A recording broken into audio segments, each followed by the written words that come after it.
Уништување на сите морални и етички граници и растурање на фамилиарните односи. Денешниот свет забрзано се движи во насока на целосно уништување на се што е морално, етички исправно и духовно здраво. Се губи чувството за граница, за тоа што е добро, а што е зло. Она што некогаш беше јасно осудувано, денес се прикажува како модерно, прогресивно и слободно. Моралните вредности кои со векови ги воделе човечките заедници, чест, одговорност, верност, скромност, почит, се заменуваат со култура на екзибиционизам, нарцисизам и моментално задоволство. Социјалните мрежи стануваат главниот воспитувач, а родителите спочесто немаат глас во животот на сопствените деца. Промовирањето на идеологии што ја негираат природната улога на машко и женско, што го подриваат значењето на мајчинството и татковството, не се случајност. Ова е процес кој постепено го растура семејството, последниот бастион на духовна стабилност.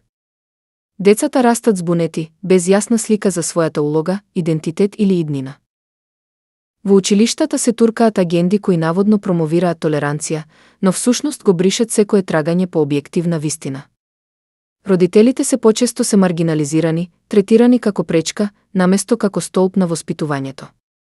Разводите, разделбите и семејното насилство експлодираат, додека зборовите љубов, простување и жртва се поретко се слушаат. Фамилиарните вредности не се нападнати само од внатре, туку и системски, преку медиуми, закони и глобални институции кои ја промовираат нова нормалност. Во таа нова нормалност, детето може да си избере пол, но не смее да праша зошто му недостига татко му. Во таа нормалност, бракот е застарена институција, а духовноста предмет за подсмев. Но зошто? Зошто се урива семејството?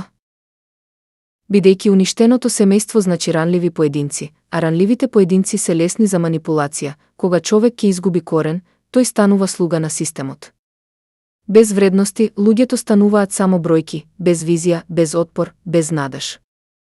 Сепак, се уште има време. Не е доцна да се вратиме кон вредностите што го чуваат животот. Да им дадеме на децата љубов, а не таблети. Да им дадеме време, а не само пари.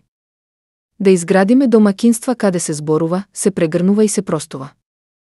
Да бидеме родители, а не само хранители. Да бидеме примери, а не само коректори. Да го вратиме семејството на пиедесталот каде припаѓа, како најсилна клетка на општеството. Бидејќи ако го изгубиме семејството, губиме се.